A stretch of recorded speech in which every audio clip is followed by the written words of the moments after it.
Liberando su potencial.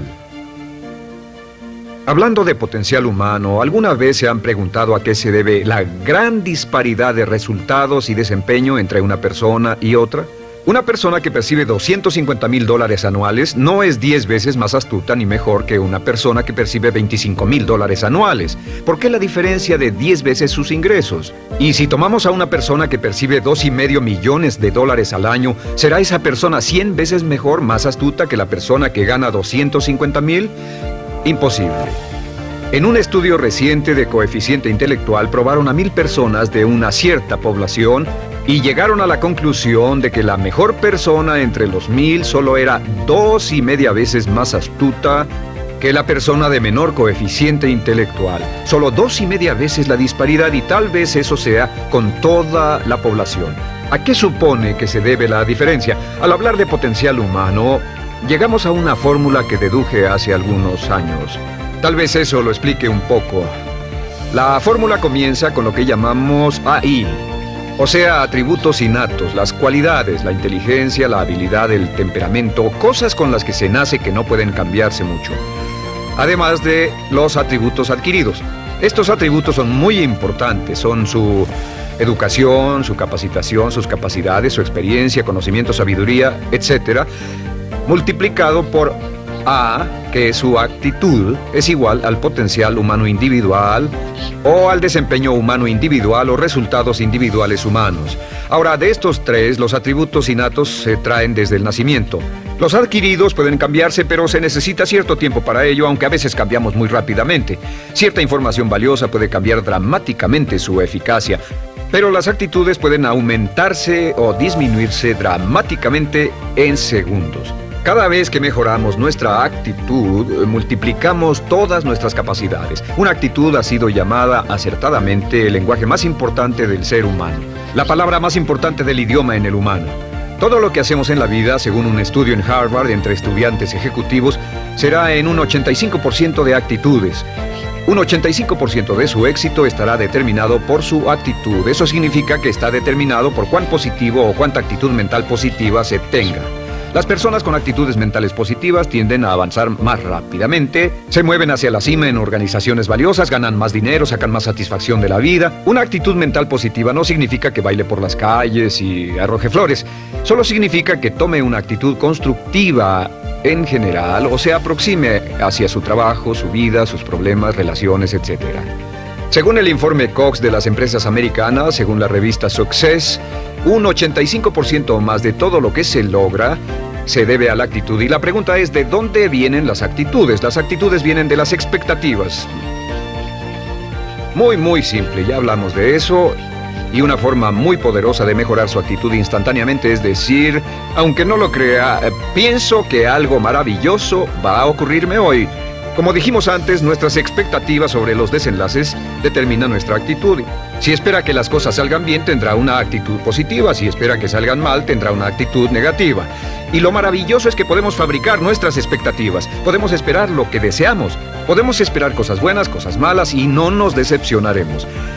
¿De dónde surgen nuestras expectativas? Nuestras expectativas surgen de nuestras creencias y de nuestros valores. Son el centro de los factores motivacionales de nuestra personalidad, nuestras creencias, y esto nos conduce a un entendimiento del potencial humano. Significa básicamente que nuestra actitud es una expresión externa de lo que está ocurriendo internamente, y esto es consistente con las leyes mentales. Con respecto a las creencias, cada uno de nosotros tiene muchas creencias en el fondo que los psicólogos llaman los conceptos propios. El concepto propio, o su descubrimiento, es considerado por muchos como el logro único y más importante para comprender el desempeño humano en el siglo XX. Yo estoy de acuerdo. El concepto propio es como, si queremos usar una analogía militar, el centro de mando.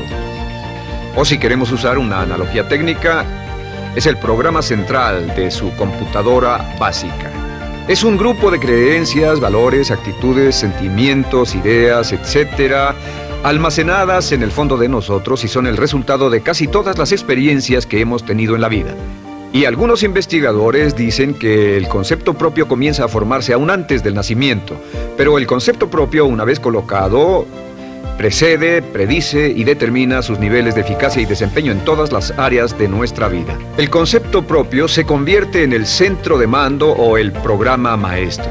El concepto propio de este grupo de creencias determina lo que dirá, lo que hará, cómo actuará, cómo se siente y reacciona, etc. ¿Qué significa esto? Significa que todas las mejoras en su vida externa, todos los cambios en su realidad comienzan con un cambio en su concepto propio.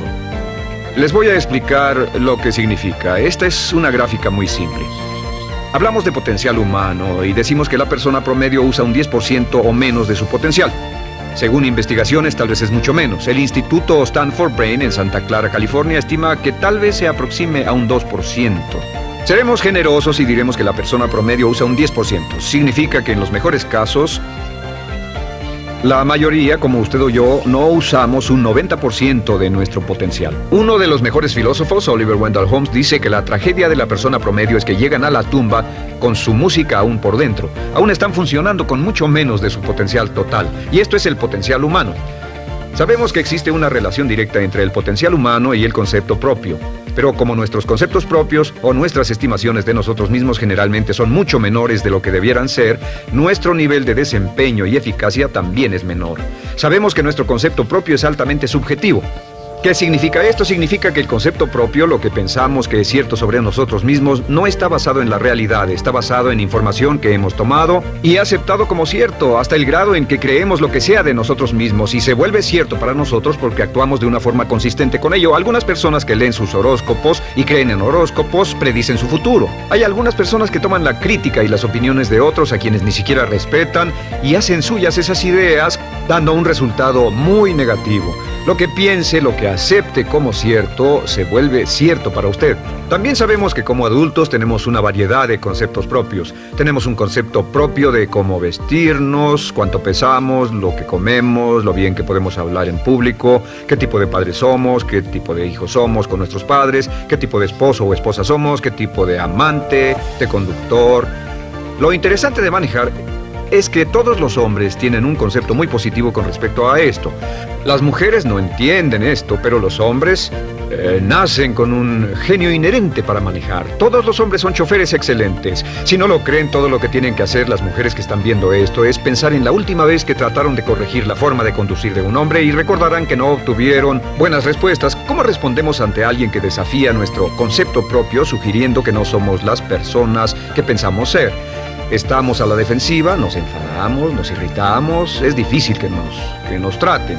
Tenemos un concepto propio de lo creativos que somos, lo inteligentes, lo rápido que leemos, lo bueno que somos en los deportes, y si practicamos una gran variedad de ellos, tenemos un concepto propio para cada uno de ellos. Tenemos un concepto propio de lo bien que cocinamos, de lo bien que educamos a nuestros hijos, de lo bien que limpiamos nuestra casa, los autos que manejamos, etc. Y también de lo que valemos por lo que ganamos. Es muy interesante saber que nunca ganamos más del 10% de nuestro concepto propio en ingresos. Nuestro concepto propio determina nuestro nivel de ingresos. Este nivel de concepto propio se llama zona de confort. Y aunque querramos más dinero, veremos que la tendencia humana natural de todas las actitudes es luchar por lograr entrar a la zona de confort y luego quedarnos ahí. Si ganamos un 10% por encima de nuestro concepto propio de ingresos, tendremos una necesidad imperante de deshacernos de ese dinero. Lo donaremos, lo gastaremos en forma extravagante y hasta lo perderemos si recibimos demasiado. Las personas que ganan la lotería siempre están quebradas a los 2 o 3 años. Queman el dinero porque ese dinero está más allá de su concepto propio. Si gana 10% o menos de su nivel de concepto propio, se descubrirá luchando, trabajará más duro, más tiempo, pensará en forma más creativa, buscará diferentes formas para aumentar sus ingresos o sus segundos ingresos. La única forma de mejorar cualquier parte de su vida, incluyendo sus ingresos, es aumentando el nivel del concepto propio de sus ingresos, comenzando a pensar en usted como si estuviera ganando más dinero. Si quiere bajar de peso, la única forma en que podrá lograrlo es pensando en que está delgado. Piense en usted mismo como una persona más delgada. Si quiere volverse una persona más popular, más amorosa, más feliz o más sana, comience a pensar una y otra vez en esas cosas hasta que se vuelvan parte de su nuevo concepto propio.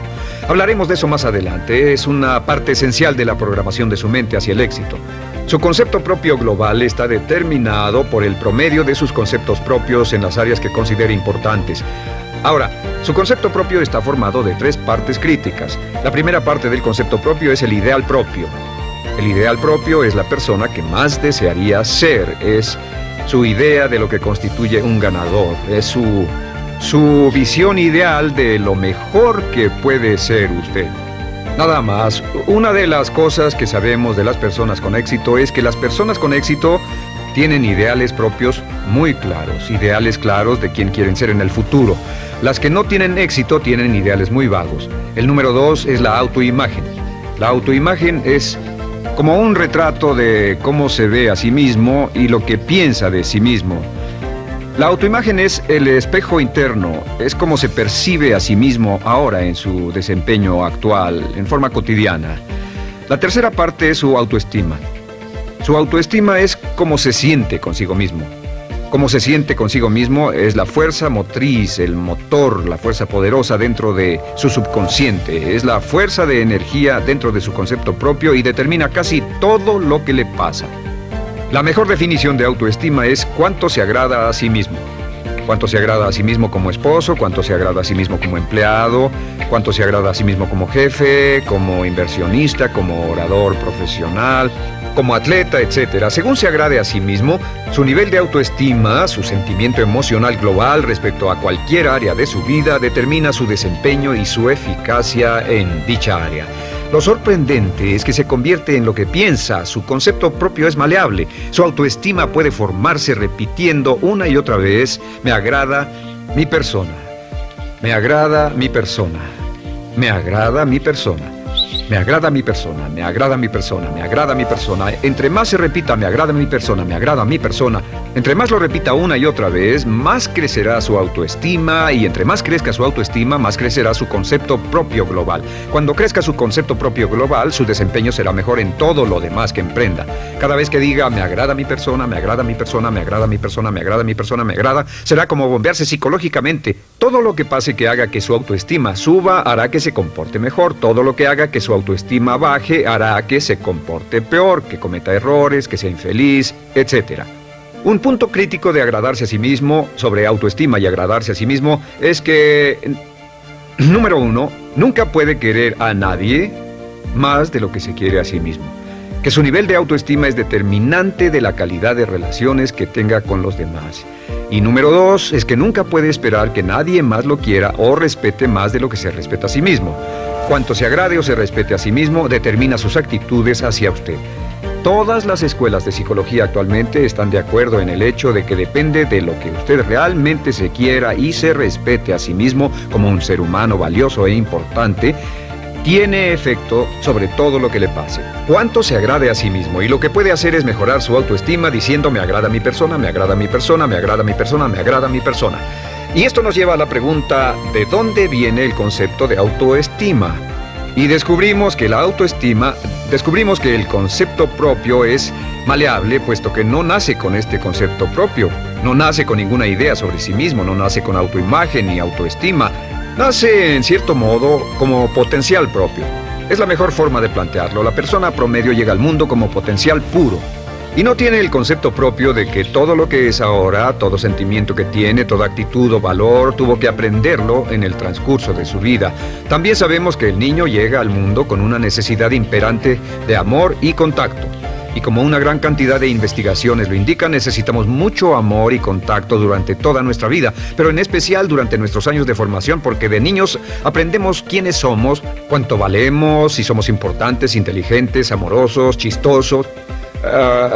Todo esto lo aprendemos por la forma en que nuestros padres nos tratan. Si nuestros padres, nuestros parientes, tíos o tías, en especial nuestros padres, nos tratan como si fuéramos realmente importantes, crecemos pensando que somos realmente importantes, pero si nuestros padres no lo hacen, pasa algo más. Sabemos que los primeros años de vida son los más importantes para el desarrollo del concepto propio, que un niño comienza a partir de cero. El niño nace sin saber quién es él o ella. Son sumamente valiosos el primero, segundo, tercero, cuarto y quinto años de vida. Algunos psicólogos pensaban que eran los 5 primeros años, pero ahora dicen que son los 3 primeros años. En sus 3 primeros años de vida el niño aprende quién es, y dicen que si se les da suficiente cantidad y buena calidad de amor en los 3 a 5 primeros años, los prepara usted de por vida. Los coloca en una base sólida de autoestima y confianza en sí mismos, valor e importancia realmente. Existe una relación directa entre la calidad y la cantidad de amor y el desarrollo de una personalidad sana. Entre más amor, amor incondicional, reciba un niño en sus años formativos, más fuerte será la base de su personalidad. El reverso de la educación es que casi todos los problemas de psicosis, neurosis, perturbaciones de la personalidad y problemas de comportamiento surgen de los problemas que se tengan con el concepto propio. Ahora observemos a los adultos. Aquí está nuestra personalidad adulta. Si nos observamos, podemos llegar a reparar nuestras bases, por así decirlo, repitiéndonos una y otra vez: me agrada mi persona, me agrada mi persona, me agrada mi persona, y llevamos ese concreto reparador hacia la base de nuestra personalidad. Los niños necesitan el amor como las rosas necesitan la lluvia. Los niños que carecen de amor a menudo mueren por escasez de amor. Es una enfermedad llamada marisma. Ahora, ¿qué más sabemos sobre los niños? Sabemos que los niños llegan al mundo con dos atributos notables. El primero es que no sienten temor. Los niños nacen sin temores. No temen a nada excepto a caerse y a los ruidos fuertes. Y esto se expresa en sus actitudes: yo puedo. Los niños llegan al mundo pensando que pueden hacer cualquier cosa, y quien haya criado a un niño hasta la edad de 3, 4 o 5 años sabe que debe pasar esos primeros años evitando que se maten, porque son como pilotos japoneses, porque no le tienen miedo a nada. Su segundo atributo es que llegan al mundo totalmente espontáneos. Dicen lo que quieren, hacen lo que quieren, son totalmente desinhibidos. Totalmente. Ellos no temen hacer nada de lo que desean, y esto se expresa en su actitud: no quiero. No tengo que hacerlo. Si ha tratado de controlar a un niño, lo habrá visto. Lo primero que dicen cuando comienza a darle órdenes, lo primero que aprenden es: no tengo que hacerlo. Claro, a veces cambiamos sus mentes de una u otra forma, pero estos son los dos atributos con los que los niños llegan al mundo. Llegan al mundo sin temores y desinhibidos. ¿Qué significa esto? Significa que nuestro derecho innato natural es no ser temerosos y ser desinhibidos. Y solo cuando podemos crear la misma situación en nuestra vida adulta, cuando no tememos y somos desinhibidos, nos sentimos a gusto con nosotros mismos. Las mejores organizaciones, las mejores compañías son las que crean un ambiente donde nos sentimos sin temores y sin reservas para ser nosotros mismos y para hacer lo mejor de nosotros. Al crecer descubrimos que los niños aprenden de dos maneras. La primera es por imitación. Imitan a uno o a ambos padres, en especial al padre dominante. Algunas veces el padre dominante cambiará cuando crezca el niño, y a veces los niños imitan al padre, a veces a la madre, pero aprenden por imitación. Muchas características y hábitos que tenemos como adultos los aprendimos de nuestros padres. ¿Alguna vez ha tenido la oportunidad, ha tenido la ocasión de gritarle o reñirle a uno de sus hijos? Verá que le dice las mismas cosas que le dijo su padre a usted cuando era niño. Así que imitamos. A veces imitamos su caminar, a veces su forma de hablar, a veces imitamos sus valores, sus creencias, etc. Aunque esos valores y esas creencias no tengan ningún valor. ¿Por qué? Porque nuestros padres eran así cuando nosotros éramos niños. La segunda forma en que aprendemos es pasando de la incomodidad, lo que no se siente bien, hacia la comodidad. Freud llamó a esto el principio del placer. O sea que nos movemos hacia aquello que nos hace sentir cómodos, lo que nos da placer, lo que nos hace sentir bien con nosotros. Nos movemos de la incomodidad hacia la comodidad. Así es como aprendemos a no mojar el pañal, por ejemplo. Sabemos que no es agradable caminar con popó o pipí en nuestros pañales. Vemos lo que hacen nuestros padres, vemos lo que nuestros parientes hacen y decimos: estas personas no hacen lo que yo. Así aprendemos a caminar y lo demás. Así que de la incomodidad hacia la comodidad. Durante toda nuestra vida, por cierto, así es como aprendemos. Imitamos leyendo lo que otras personas hacen, estudiando libros y en el trabajo, imitamos cuando vamos a la escuela y hacemos lo que nos da resultados positivos, lo que nos da refuerzos positivos, y hacemos cada vez menos las cosas que nos causan incomodidad o dolor. Ahora, muy temprano en la vida, como equivocación o como resultado de una equivocación que los padres cometen en la crianza, los niños comienzan a aprender hábitos y patrones negativos. Los patrones y hábitos negativos tienen sus raíces principalmente en la crítica destructiva. La crítica destructiva comienza muy temprano en la vida, a veces en los primeros meses. Y la crítica destructiva la usan los padres para dirigir y controlar a sus hijos. Desafortunadamente, tiene un efecto muy peligroso y dañino sobre nosotros, ya que la crítica destructiva tiende a minar la integridad de la personalidad del niño. Muchos de nosotros, incluyéndome a mí y a muchos de ustedes, nos hemos visto minados y heridos por la crítica destructiva más que todas las guerras en la historia. Ahora, como resultado de la crítica destructiva, comenzamos a desarrollar hábitos y patrones negativos. Los patrones de hábitos negativos son respuestas condicionadas hacia los estímulos. Los patrones de hábitos negativos se desarrollan en los inicios de la vida. Se desarrollan como resultado de una repetición del temor y el dolor una y otra vez. Se desarrollan como resultado de la crítica destructiva, el castigo físico, etc. En los inicios de la vida comenzamos a desarrollar dos manifestaciones que nos persiguen durante toda nuestra vida y más que ninguna otra cosa inhiben nuestro potencial. La primera es la llamada patrón de hábito negativo inhibido. El patrón de hábito negativo inhibido se aprende cuando al niño le dicen una y otra vez no. Aléjate de ahí, no toques eso, y se le castiga. Cuando el niño intenta algo nuevo, o se involucra con algo, o huele algo, o derrama algo, o rompe algo accidentalmente, el padre estalla y se enfada mucho. Como ven, el niño está impulsado por la curiosidad insaciable de explorar su mundo.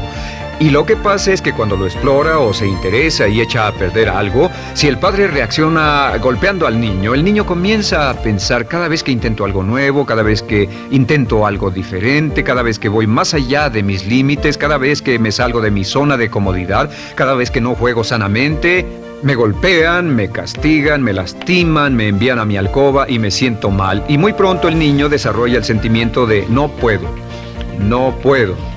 No puedo. Cada vez que trato algo diferente, me castigan.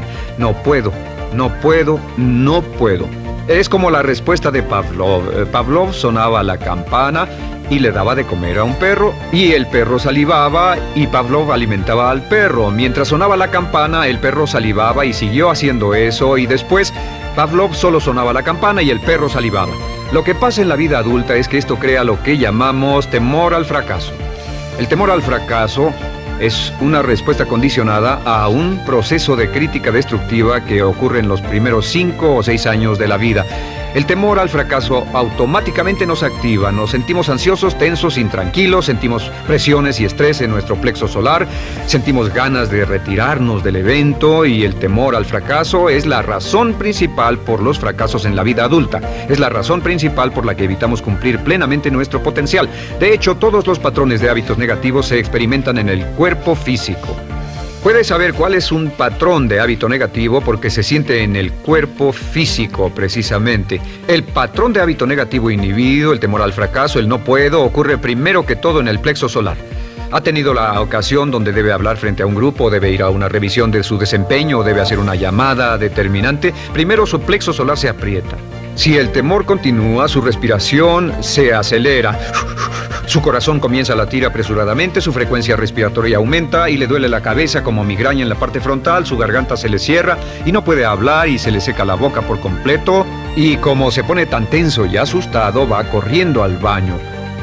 Estas son todas las manifestaciones. No hay peligro físico, pero sí peligro psicológico, una respuesta condicionada. Cuando sentimos estas cosas, la tendencia es retirarse de la situación que las ocasiona, y es la razón por la que no logramos mucho si retrocedemos. Es muy importante. El segundo patrón de hábitos negativos es el compulsivo.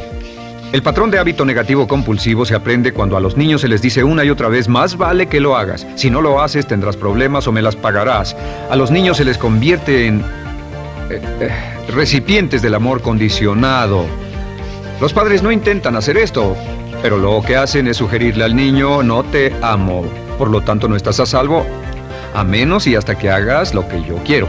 El niño crece sintiendo: tengo que hacer lo que quiera mi mamá. Debo complacerla, debo complacer a papá, debo complacer a los demás, debo complacer a mis parientes, y a veces debo complacer a mis semejantes, debo complacer a mis maestros, debo complacer a todo el mundo, y crecen con esto: debo. No puedo hacer lo que quiero hacer, debo hacer lo que complace a las demás personas. Este patrón de hábito negativo muy temprano en la vida se traduce en el temor al rechazo. El temor al rechazo lo experimentan los hombres como adultos como un comportamiento tipo A. Hablaremos del comportamiento tipo A posteriormente. El comportamiento tipo A es una necesidad compulsiva o excesivamente compulsiva de complacer de algún modo a alguien sin normas de comportamiento, prácticamente sin pensarlo.